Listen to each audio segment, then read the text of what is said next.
Okay.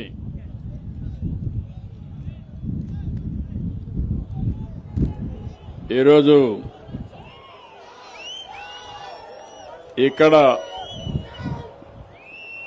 నేను ఇక్కడికి వచ్చినప్పుడు నాకు ఘన స్వాగతం పలికిన సోదరి సోదరులందరికీ నమస్కారాలు. ముఖ్యంగా ఇక్కడ హ్యాపీ బర్త్డే చెప్పిన మీ అందరికీ కూడా అభినందనలు.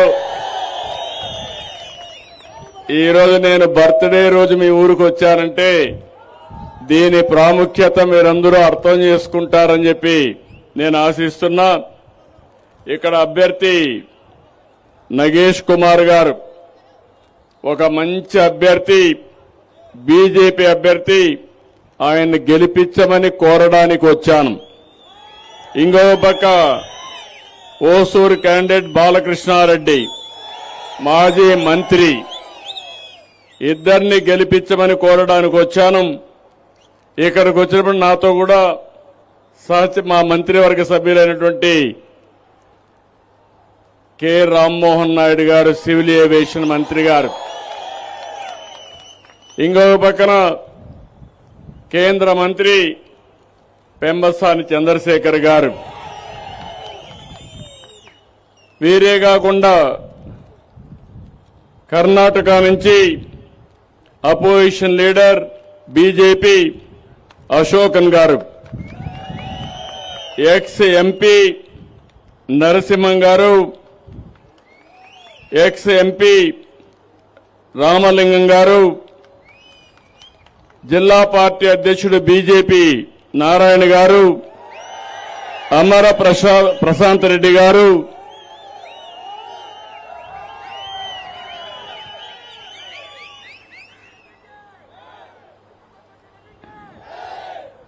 அனைவருக்கும் வணக்கம். என் அன்பான தமிழ்நாடு மக்களே, உங்களுடன் என் பிறந்த நாளில் இங்கே இருப்பது ரொம்பவே சந்தோஷ். மாற்றத்தை கொண்டு பெற வேண்டும் என்ற ஆர்வம் உங்களிடம் தெரிகிறது. கவலை படாதீங்க.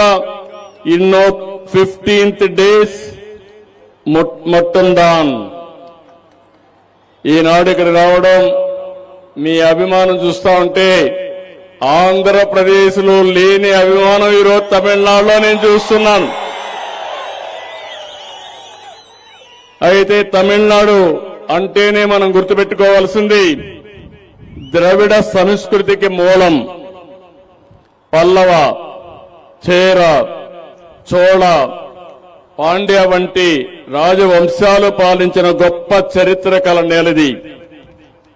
ఇక్కడ ఆచారాలు, అలవాట్లు అందరికీ ప్రత్యేకం. తమిళం అంటేనే అత్యంత ప్రాచీన భాష. మీ అభిమానం ప్రపంచంలో ఏ భాషలో కూడా లేదు. ఇక్కడ తెలుగు వాళ్ళు కూడా తమిళ్లోనే మాట్లాడతారు. అది విశిష్టత. అందుకని స్వాతంత్రం వచ్చిన తర్వాత అంత మునుపు కూడా బాగా అభివృద్ధి అయిన ప్రాంతం తమిళనాడు. మనందరికీ ఒకప్పుడు రాజధాని మెడ్రాస్ ప్రెసిడెన్సీ, అంటే మద్రాసు కేంద్రంగానే ఆ రోజు పనిచేశాం. ఆ తర్వాత పొట్టి శ్రీరాములు గారి ఉద్యమంతో భాషా ప్రయుక్త రాష్ట్రాలు ప్రారంభమయ్యి ఆంధ్రప్రదేశ్ వచ్చింది, కర్ణాటక వచ్చింది, కేరళ వచ్చింది, గుజరాత్ ఇలాంటి రాష్ట్రాలు వచ్చాయి. ఎన్నో పరిశ్రమలు, వాణిజ్యానికి తమిళ గడ్డ పేరుగాంచింది. తమిళ ప్రజలంటే క్రమశిక్షణ, పట్టుదల, కష్టపడే మనస్తత్వం, తెలివితేటలు. ఇదే తమిళ సోదరుల సక్సెస్ సీక్రెట్. ఏ రంగంలో అయినా రాణించే శక్తి తమిళులకుంది. ఇది మనస్ఫూర్తిగా అభినందనలు, ధన్యవాదాలు.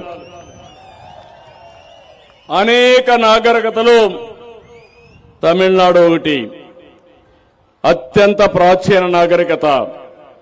ఎన్నో సాంస్కృతిక దాడులు జరిగిన యుద్ధాలను తట్టుకుని నిలిచింది. ఎంతో మంది పుణ్యాత్ములు ప్రముఖులు ఈ తమిళనాడులో జన్మించారు. కన్నగి, తిరువళ్ళవార్, కంబన్, సుబ్రహ్మణ్య భారతి, సివి రామన్, సర్వేపల్లి రాధాకృష్ణన్, శ్రీనివాస రామానుజన్, అబ్దుల్ కలాం. నేనే ఆయన ఆ రోజు దేశ అధ్యక్షులుగా ఎంపిక అవ్వడంలో నేను కూడా కృషి చేశాను. అదే మాదిరిగా స్వామినాథన్, ఇలాంటి మహానుభావులు ఇక్కడి నుంచే వచ్చారు.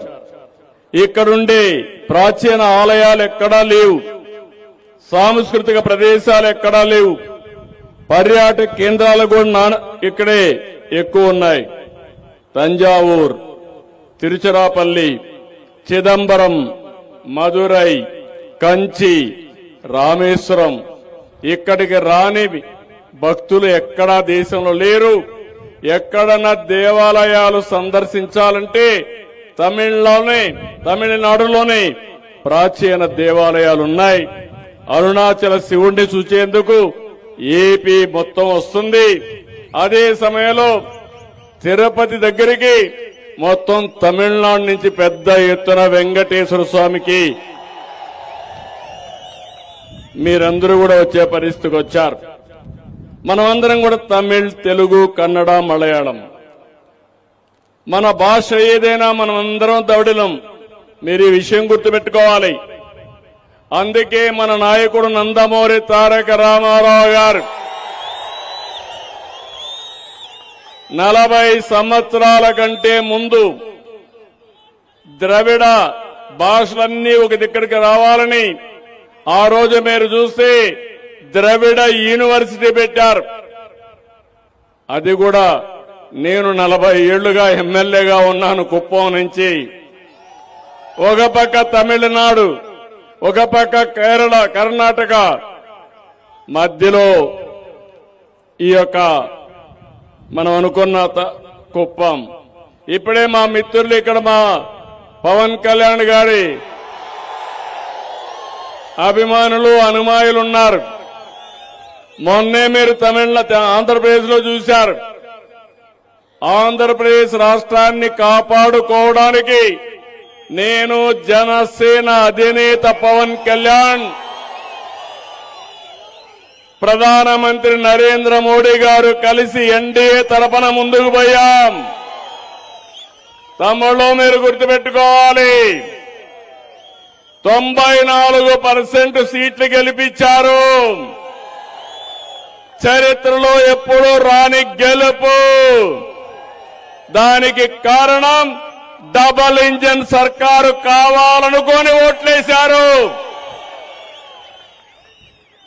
అందుకే ఈరోజు చూస్తే ఇక్కడ కూడా మీ మూడు చూస్తున్నాను. నేను తమిళనాడుకు వస్తే నేను కుప్పంలోనో లేకుంటే విజయవాడలో ఉన్నానా అనే అనుమానం వచ్చే పరిస్థితి వచ్చింది.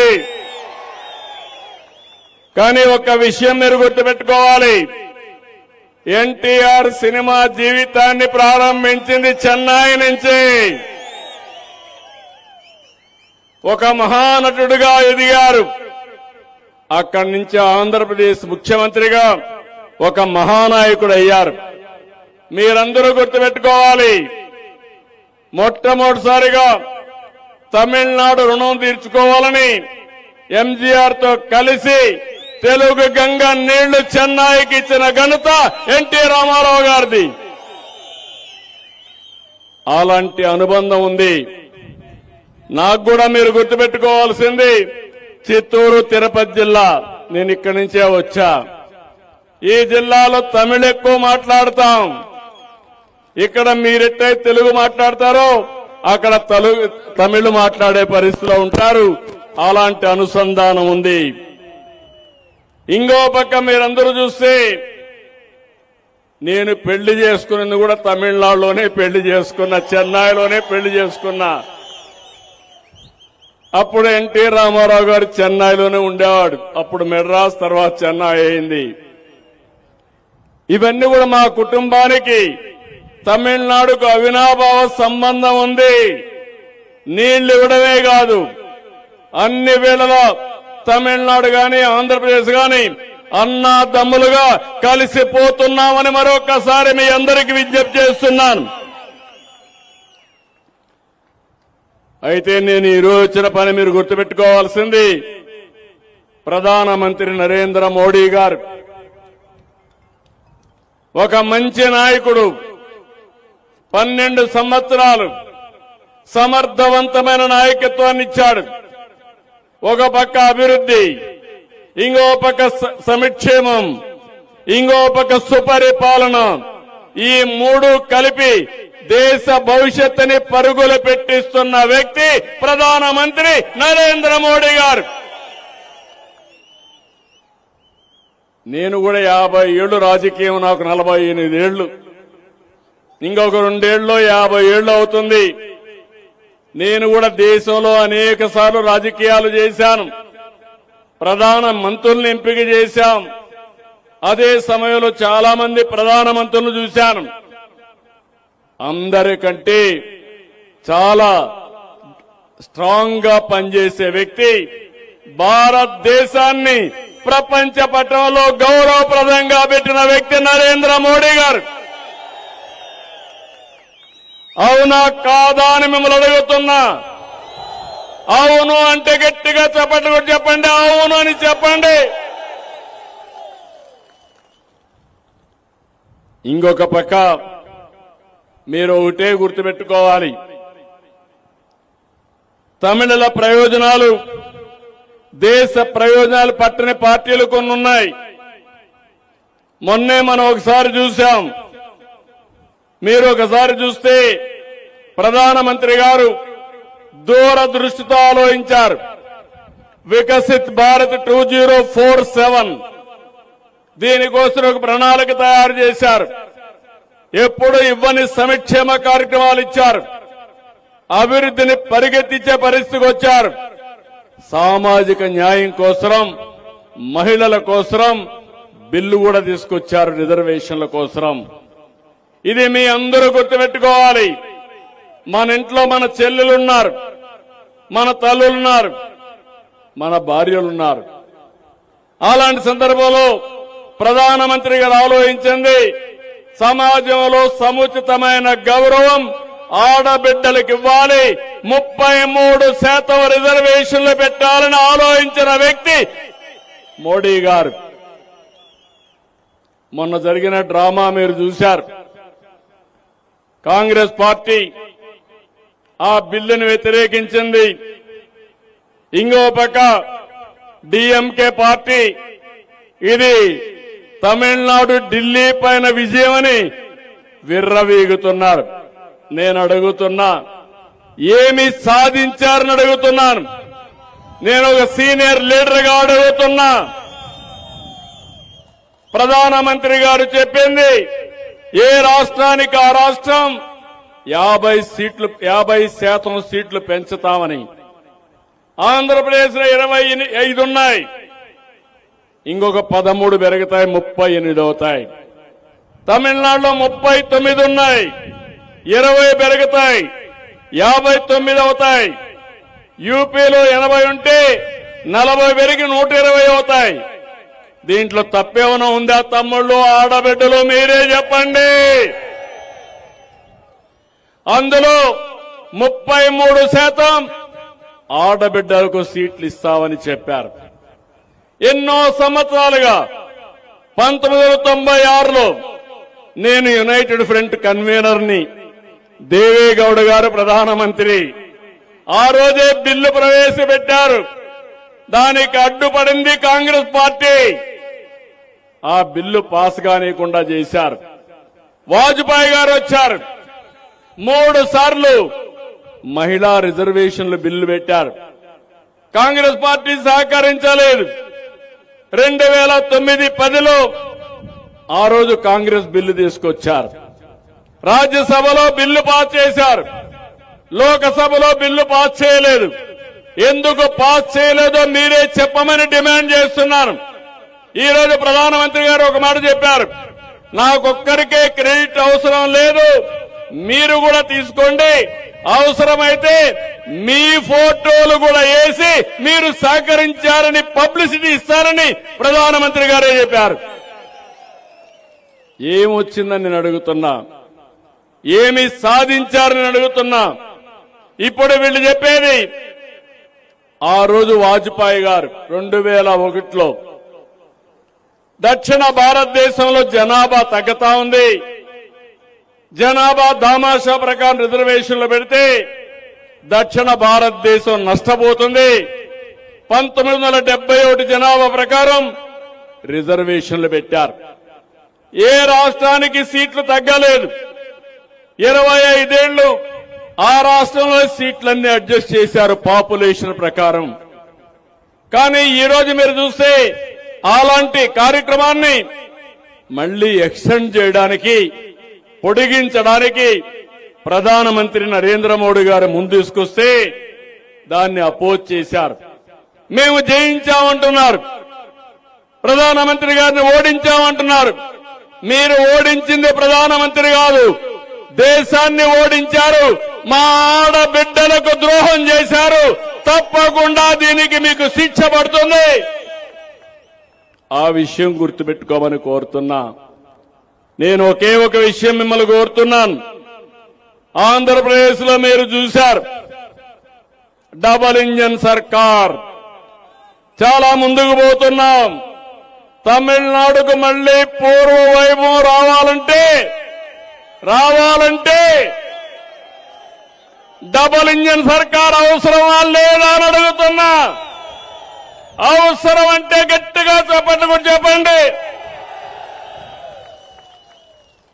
22 నెలలు విధ్వంసం నుంచి వికాసం వైపు ముందుకు పోతున్నాం. నేను మా మిత్రుడు పవన్ కళ్యాణ్ గారు ముందుకొస్తే కేంద్రం పూర్తిగా సహకరించారు. అమరావతి బ్రహ్మాండమైన రాజధానిగా తయారు చేస్తాం. పోలవరం పూర్తి అవుతుంది.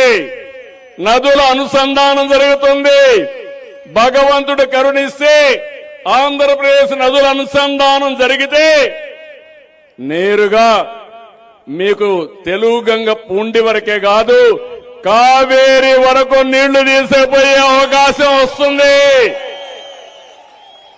ఇది జరగాలంటే కేంద్రంలో నరేంద్ర మోడీ ఉండాలి. గంగా కావేరి అనుసంధానం కావాలి. దానికంటే ముందు గోదావరి, కృష్ణ, అవసరమైతే కావేరికి నీళ్లిచ్చి ఎక్కడ కూడా నీటి యుద్ధాలు లేకుండా సామరస్యంతో ముందుకు పోవాల్సిన అవసరం ఉందని చెప్పి నేను మీకు తెలియజేస్తున్నా. జాతి ఒకటి, భారతదేశం. అందుకే నేను మిమ్మల్ని అందరినీ కోరుతున్నా, తమిళులు గాని, తెలుగువారు గాని, కన్నడ గాని అందరూ సమైక్యంగా ముందుకు పోవాల్సిన అవసరం ఉంది. దక్షిణ భారతదేశానికి అన్యాయం జరగదు. మేమందరం ఉంటాం. కేంద్రంలో నరేంద్ర మోడీ గారు కూడా దక్షిణ భారతదేశాన్ని, అన్ని రాష్ట్రాలని బ్రహ్మాండంగా అభివృద్ధి చేయాలనే ఆలోచనతో ముందుకు పోతున్నారు. కానీ తమిళనాడులో ఏమైందని అడుగుతున్నా. ఒకప్పుడు తమిళనాడు చూస్తే అన్నిట్లో ముందుంది. ఇప్పుడు తమిళనాడు చూస్తే అన్నిట్లో వెనకానుంది. మీరు చూశారు, ఒకప్పుడు మెడ్రాస్, తర్వాత అన్ని రాష్ట్రాలు. ఇప్పుడు బెంగళూరుకి, హైదరాబాద్కి, చెన్నై పోటీ పడే పరిస్థితిలో ఉందా తమ్ముళ్ళు అని మిమ్మల్ని అడుగుతున్నా. ఎవరు కారణమని అడుగుతున్నా.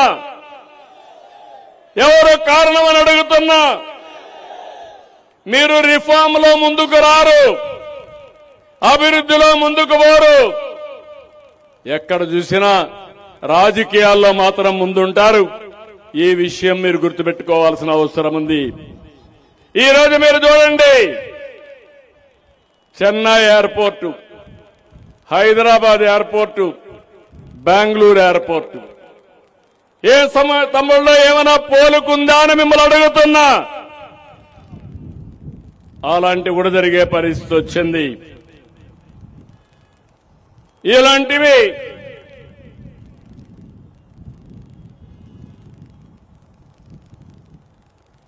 ఈరోజు ఇంకొక పవిత్రమైన రోజు కూడా బసవ జయంతి. అలాంటి పవిత్రమైన రోజు ఈ ఊరికి రావడం నా అదృష్టంగా నేను భావిస్తున్నా. అయితే ఒక నాయకుడిగా మీకు గుర్తు చేస్తున్నా, ఈరోజు తమిళనాడులో అవినీతి, శాంతి భద్రత సమస్య, డ్రగ్స్ గాని ప్రజలపైన అప్పుల భారం వేయడం తప్ప ఇప్పుండే ప్రభుత్వం ఏమీ చేయలేకపోయారు. గ్రాఫ్ పూర్తిగా పడిపోతా ఉంది. మహిళలపై హింస 59% పెరిగింది. ఎస్సీలపై 39% దాడులు పెరిగాయి. కస్టోడియన్ డెత్స్ పెరిగాయి. కల్తీ మద్యంతో ప్రజలు చనిపోయే పరిస్థితికి వచ్చారు.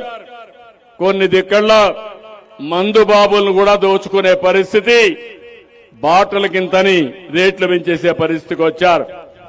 హిందూ ధర్మాన్ని ఎగతాళి చేస్తున్నారు.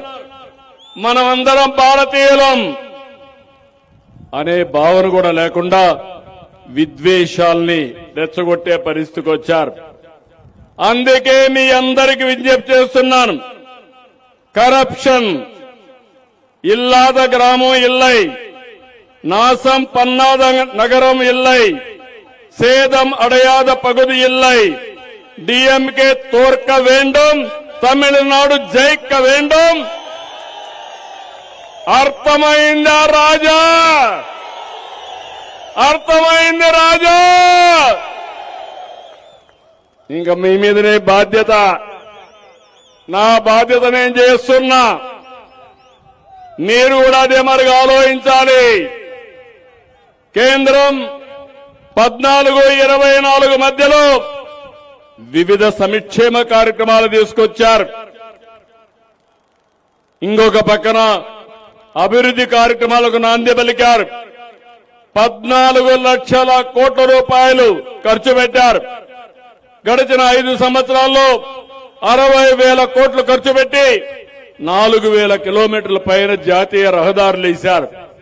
ఇప్పుడే నేను ఇక్కడ వస్తా ఉంటూ చూశాను, బెంగళూరుకి ఔటర్ రింగ్ రోడ్డు మీ ఊరి పక్కన పోతా ఉందంటే అది ఈ రోజు అభివృద్ధి. అవునా కాదా?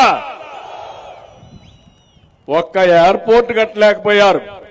తొందరలో మళ్లీ చెప్తున్నా మీ అందరికి, విశాఖపట్నంలో 2,500 ఎకరాల్లో one of the best airport June జూలైలో జాతికి అంకితం చేస్తున్నామని చెప్పి కూడా నేను మీకు తెలియజేస్తున్నా. మళ్లీ అమరావతిలో ఒక 5,000 ఎకరాలతో ఒక బ్రహ్మాండమైన ఎయిర్పోర్టు, ఒకరికొకరు పోటీ బయటగా బెంగళూరు కంటే హైదరాబాద్ కంటే మెరుగైన ఎయిర్పోర్ట్ కట్టాలని ఆలోచిస్తున్నాం. అది అభివృద్ధి, అది పోటీ తత్వం. అంతేగాని ఇంకా ఎన్నికపోవడం మంచిది కాదని చెప్పి కూడా నేను మీకు తెలియజేస్తున్నా. అందుకే నేను మిమ్మల్ని అందరినీ, ఈరోజు దేశంలో అనేక అభివృద్ధి కార్యక్రమాలు జరుగుతున్నాయి. ఈరోజు మన ఇంటి పైన కరెంటు మనం ఉత్పత్తి చేసుకునే పరిస్థితికి వచ్చాం.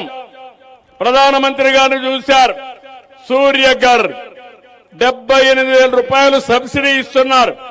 మీ ఇంటి పైనే కరెంటు తయారు చేసుకుని మీకు అవసరమైన కరెంటు వాడుకునే వసతి, మీ పొలంలోనే కుసుమ కింద ఆంధ్రప్రదేశ్ లో అయితే ఉచితంగా పంప్ సెట్ కి సోలార్ ఇస్తున్నాం. దానివల్ల కరెంటు వాడుకుని అవసరమైతే వాహనాలు కూడా ఎలక్ట్రికల్ వాహనాలు పెట్టుకుని ఛార్జ్ చేసుకుని ఇంటికి కూడా వాడుకునే అవకాశం కల్పిస్తున్నాం. కరెంటు ఛార్జీ లేకుండా చేసే పరిస్థితి తీసుకొస్తున్నాం. ఇలాంటివన్నీ ఉన్నప్పుడు ఒక ప్రోగ్రెసివ్ గవర్నమెంట్ ని మనం సపోర్ట్ చేయాలి. అందుకే అడుగుతున్న, అభివృద్ధి కావాలా, ఉద్యోగాలు కావాలా? ఈ ప్రభుత్వం వల్ల సాధ్యమా? కేంద్ర సహకారం కావాలనా లేదా?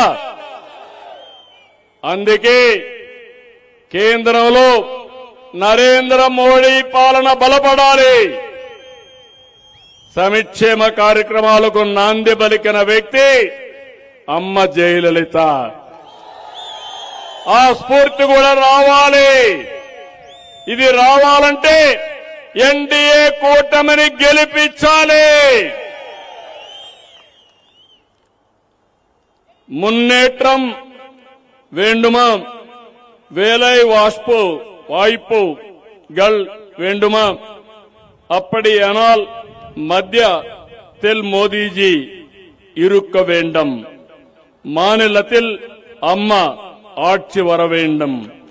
ఎందుకు ఎన్డీఏ కూటమిயை వెట్రి పెర చేయంగల్. మీ ఓటుతో రాష్ట్రం గెలుస్తుంది. ప్రతి వ్యక్తి, ప్రతి ఇల్లు గెలుస్తుంది. ఇక్కడ అభ్యర్థి గురించి నేను చెప్పక్కర్లేదు. ఎలాంటి అభ్యర్థో మీకు అందరు తెలుసా అని అడుగుతున్నా. మీ అందరికీ రౌడీ రాజకీయాలు మీకు కావాలన్నా మిమ్మల్ని అడుగుతున్నా. అభివృద్ధి వద్దని మిమ్మల్ని అడుగుతున్నా. అందుకని ఉంగళ్ ఒట్టినాల్ తమిళనాడు వెల్లుం, ఒవ్వొరు వరం, ఒవ్వొరు కుటుంబం వెల్లుం, ఓటు ఉంగళదు, ఉంగళ్ వాల్యై మాట్rum పొరుపు ఎన్డీఏదు. తమిళ్ తాయ్ వల్గా, తెలుగు తల్లికి జై, భారత మాతాకి జై. ఇప్పుడు గట్టిగా మీరందరూ ఎన్డీఏకే ఎన్డీఏ అంటే గట్టిగా జిందాబాద్ గట్టి చెప్పాలి. NDA, NDA. ఇద్దరు బీజేపీ అభ్యర్థులు, మేమందరం బీజేపీ అభ్యర్థులకు ఓటేస్తామని గట్టిగా చప్పట్లు కొట్టి హర్షాన్ని, ఆమోదాన్ని. భారతదేశ అభివృద్ధి, తమిళనాడు అభివృద్ధి, మనందరి అభివృద్ధి వీళ్ళ వల్లనే సాధ్యం. అందరం సమైక్యంగా పనిచేస్తామని మళ్లీ వస్తా. ఇక్కడ విజయోత్సవ సభ పెడతా. వచ్చి మన మిత్రుడిని గెలిపిస్తే మళ్ళా వచ్చి మీ అందరికీ ధన్యవాదాలు తెలియజేయడమే కాకుండా మీ అభివృద్ధికి అండగా ఉంటారని మరొక్కసారి హామీ ఇస్తూ జై హింద్.